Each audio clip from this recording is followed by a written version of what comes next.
E aí, pessoal, um bom dia para todo mundo. Hoje a gente vai falar de uma matéria, uma matéria assim que não é difícil, mas é sempre importante a gente prestar bastante atenção, porque tem muitos detalhes, muitas informações e a gente vai ver essa matéria bastante daqui para frente, tá? E essa matéria é triângulos. Então, basicamente é assim, o que é um triângulo? A gente falou dos polígonos e nesses polígonos estavam inseridos também o triângulo. E aí os triângulos, basicamente, eles também são um polígono. Um polígono que vai ter 3 lados, beleza? Ele vai ter 3 ângulos internos e ele vai ter 3 vértices, beleza? Então, basicamente, é 3 de tudo, tá? E aí a gente tem um triângulo. E aí, que triângulo é esse? Como que a gente vai escrever esse triângulo? Esse triângulo aqui, por exemplo, a gente representa como ACB. Então, vou escrever aqui. Triângulo A.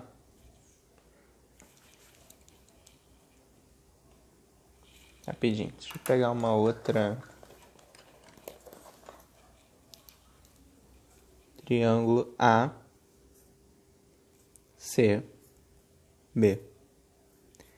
Beleza? Precisa ser necessariamente nessa ordem? Não, a gente pode botar em qualquer ordem, tá bom?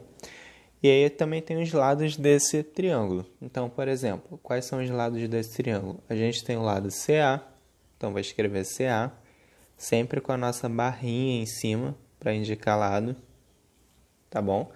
A gente tem o AB,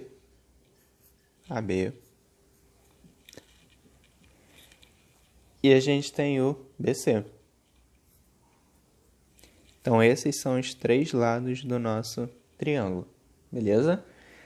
A gente tem os vértices, e os vértices a gente vai representar só pelas nossas letrinhas. Então, os vértices aqui são C, A e B. Então, a gente vai escrever aqui, vértices C, A e B. Esses são os vértices. E a gente tem os ângulos internos. E ângulos internos eu até botei já a representação aqui pra gente. É sempre a letra com o chapeuzinho. Então a gente vai botar os ângulos A, B e C. Tá bom? São as formas de representar. Lembra sempre que ângulo a gente pode representar de outro jeito também. Então, por exemplo, se eu quisesse meu ângulo A aqui, eu poderia escrever como CAB, sempre com o ângulo que eu quero no centro. Aí nesse centro eu vou botar um chapéuzinho aqui. Tá? Então essa seria uma outra forma de representar ângulo. Tem essas duas maneiras. Eu posso botar o carinha que eu quero, o ângulo que eu quero no meio, com chapéuzinho, ou só assim. Tá bom? Um outro exemplo aqui, para a gente fixar direitinho isso. A gente tem um triângulo. Esse triângulo aqui já é um outro triângulo. É um triângulo D, E, F. Tá bom? Triângulo DEF, quais são os lados dele? A gente tem o lado DF. Bota o segmento aqui. A gente tem o lado FE. E a gente tem o lado ED.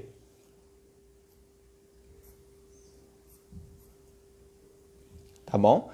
Os vértices do nosso triângulo, a gente vai representar de novo só pela letrinha. Então, vai ficar D, E e F. Esses são os vértices. E os ângulos internos do nosso triângulo. Então, ângulos internos, a gente vai botar só a letrinha com o chapéuzinho. D, E e F. Tá bom? Bem tranquilo essa partezinha. E agora a gente vai entrar na parte de classificação dos triângulos. Então, tem duas formas de classificar os triângulos. A gente pode classificar eles com relação aos lados e com relação aos ângulos. A gente vai falar primeiro da classificação em relação aos lados. Então, quanto aos lados, como que a gente classifica um triângulo? Um triângulo ele pode ser equilátero. E aí, o que é um triângulo equilátero, Guilherme? É um triângulo que tem os 3 lados iguais, beleza? Então, por exemplo, aqui eu tenho um triângulo que tem os três lados iguais, e aí como é que eu represento isso? Se eu pegar o meu lado AC e o meu lado BC, eu posso dizer que esses lados eles são congruentes, se a gente representa assim. Então, isso aqui quer dizer congruente. E o que quer dizer congruente, Guilherme? O que eu acabei de falar. Congruente quer dizer iguais, tá? E esse lado BC, ele é congruente ao meu lado BA. Tá? Então, isso aqui é uma forma de escrever que os meus três lados do meu triângulo são iguais, tá? E aí tem uma outra propriedade que é muito importante nesse triângulo. O que acontece? No triângulo equilátero, que é esse triângulo com os três lados iguais, ele também tem os três ângulos iguais. Os três ângulos dele vão valer 60 graus, tá? A gente vai falar o porquê disso um pouquinho mais na frente, mais a fundo. Mas o mais importante é entender isso aqui, que um triângulo equilátero ele sempre vai ter os três ângulos iguais, tá? E aí a gente pode representar também que o meu ângulo, por exemplo, A é congruente ao meu ângulo B, que é congruente ao meu ângulo C, e esse ângulo C é igual, no caso os três aqui são iguais a 60 graus, tá bom? Então é bem assim, bem simplesinho. Agora a gente tem uma outra classificação que é de triângulo isósceles, tá? E aí como é que funciona o triângulo isósceles? O triângulo isósceles ele tem dois lados iguais e um lado diferente. Então, por exemplo, aqui até botei para vocês, a gente tem que AB, meu lado AB, tá vendo? É congruente ao meu lado AC. Sempre botando a retinha em cima. Mas se eu pegar, por exemplo, o lado AB, esse lado ele não é congruente ao lado BC. Ele é diferente do lado BC. Tá? Da mesma forma, o lado AC, ele também é diferente do meu lado BC aqui. Beleza? E aí, bem parecido com o triângulo equilátero, quando a gente tem um triângulo isósceles, a gente tem, no caso aqui, dois ângulos iguais. Então, esses dois carinhas aqui, por exemplo, eles vão ser iguais. Posso até representar assim. E esse carinha aqui ele é diferente. Eu vou botar dois tracinhos para diferenciar ele. Tá bom? Então, dois lados iguais e um diferente. Consequentemente, também tem dois ângulos iguais e um diferente. Tá bom? Seguindo, a gente tem o último carinho com relação... a última classificação com relação aos lados dele. E aí, esse carinha aqui recebe o nome de escaleno. Então, a gente falou de um carinha que tem os três lados iguais, do que tem os dois lados iguais, e agora a gente vai falar do carinha que tem os três lados diferentes. Então, esse aqui é o triângulo escaleno, três lados diferentes. Então, basicamente, a gente vai escrever aqui AC, por exemplo, esse carinha aqui, ele é diferente do meu lado CB, que também é diferente do meu lado BA, por exemplo. Tá bom? Então, são três ladinhos aí que são diferentes. Consequentemente, os três lados diferentes, os meus três ângulos também vão ser diferentes. Tá? Aí dei uma diferenciada neles aí. Então, três lados diferentes, três ângulos também diferentes. Essa aí é sem mistério. Beleza? E agora, quanto aos ângulos. E aí, como é que vai ficar a classificação com relação aos ângulos? A gente tem, primeiro, o triângulo acutângulo, onde todos os ângulos são agudos. Lembrando que, o que é um ângulo agudo, Guilherme? É aquele ângulo que ele é menor do que 90 graus. Então, por exemplo, se a gente tem aqui 90 graus, isso aqui seria 90 graus. Esse ângulozinho ele tem que ser menor do que 90, então seria algo para cá. beleza? E aí vamos lá. A gente tem aqui o meu ângulo C, por exemplo. O meu ângulo C, ele é menor do que 90 graus. Se eu pegar o meu ângulo A, ele também é menor do que 90 graus. E se eu pegar um outro ângulo, meu ângulo B, ele também é menor do que 90 graus. Beleza? Então aqui eu tenho 3 ângulos, os 3 menores do que 90, e aí por isso que recebe o nome de acutângulo, tá? Bem tranquilo isso aí. Agora a gente tem o triângulo que é obtusângulo. E aí o que que vai definir um triângulo obtusângulo? Basicamente, galera, diferente do acutângulo, ele não tem os 3 ângulos menores do que 90, os 3 ângulos agudos. Esse carinha, ele vai ter em específico um ângulo, que é o ângulo obtuso. Os outros 2 continuam sendo agudos. Então, o que é que vai diferenciar eles de novo? Um ângulo, e esse ângulo ele é obtuso. Então, esse meu E aqui, ele é maior do que 90 graus. Então, de novo, por que ele é maior do que 90 graus? Se eu pego o meu 90 graus aqui, a gente consegue ver que ele é um pouquinho maior do que 90. Ele passa um pouquinho, tá bom? Então, é por isso que a gente classifica ele como obtuso. Então, se eu tiver um ângulo obtuso no meu triângulo, é o suficiente para eu classificar ele como obtusângulo, tá? E agora o último triângulo, que é o triângulo retângulo. E aí, o que é que vai definir o meu triângulo retângulo? É esse ângulozinho aqui, de 90 graus, tá? Então, se eu tiver um ângulo qualquer no meu triângulo, que no caso aqui é o G, que ele for igual a 90 graus, eu já posso classificar ele como triângulo retângulo. E aí sempre vai estar representado... Sempre não, sempre eu peguei pesado. Mas vai aparecer muitas vezes representado por esse carinha, esse quadradinho aqui, tá? Então preste atenção nisso. E agora vamos falar da condição de existência, que assim, não é difícil, mas presta atenção porque tem que ter essa sapiência de fazer, tá? E aí, vamos lá.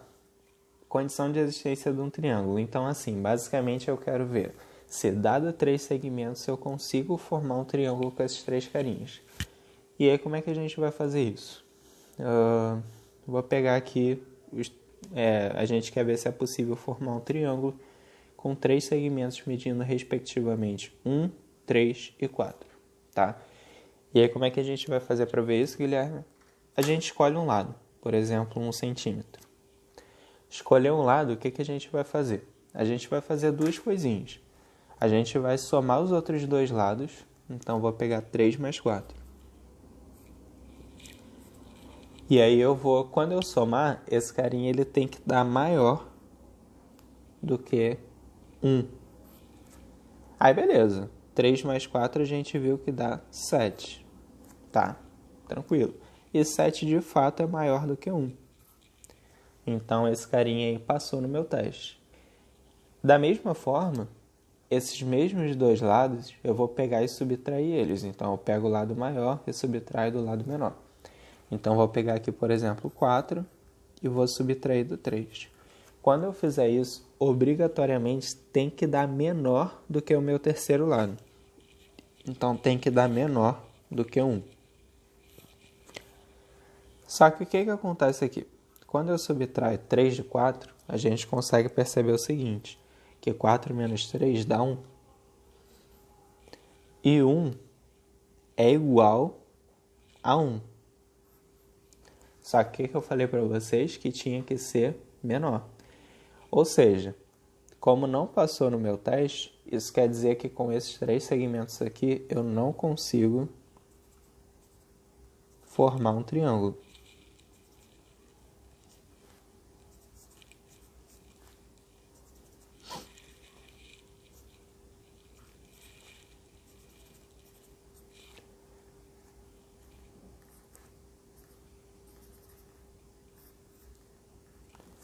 Tá bom? Então aqui com esses 3 segmentos não dá para formar um triângulo.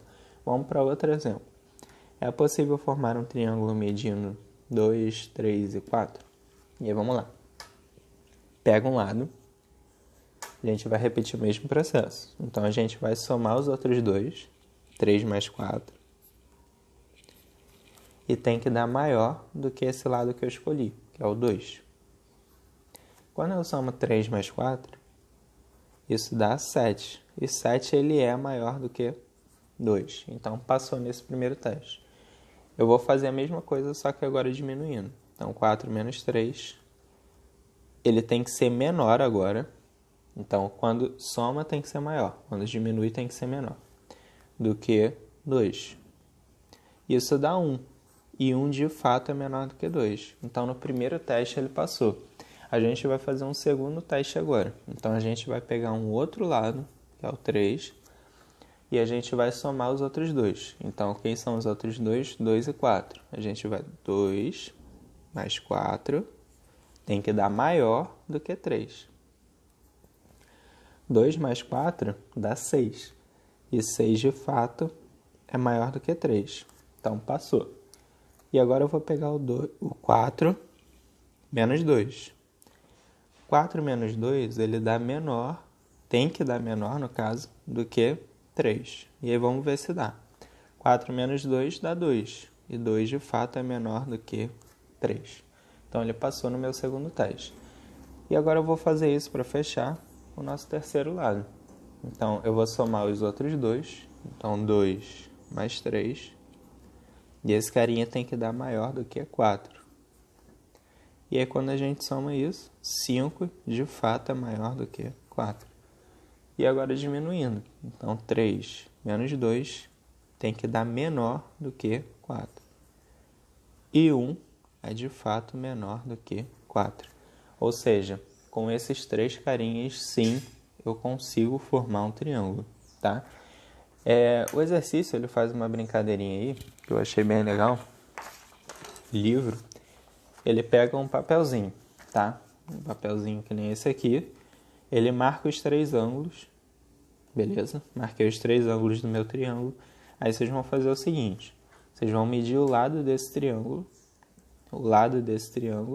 os dois lados, tá? E vão marcar a metade dele. Então, por exemplo, a metade do meu triângulo estava aqui e a outra metade estava aqui. Usa uma reguinha para medir e tal. E aí vocês vão dobrar esse triângulo exatamente onde vocês marcaram a metade. Então, ó, dobrei. Quando vocês dobram as outras duas partes, olha que interessante, vai formar exatamente um ângulo de 180 graus. A gente pode tirar disso uma propriedade muito importante do triângulo, que é o quê? A soma dos meus ângulos internos de um triângulo sempre vão dar 180, tá? Mas a gente vai falar disso mais na frente, beleza? Então, galera, a aula de hoje é isso. Então, tentem fazer os exercícios e valeu, gente. Tamo junto.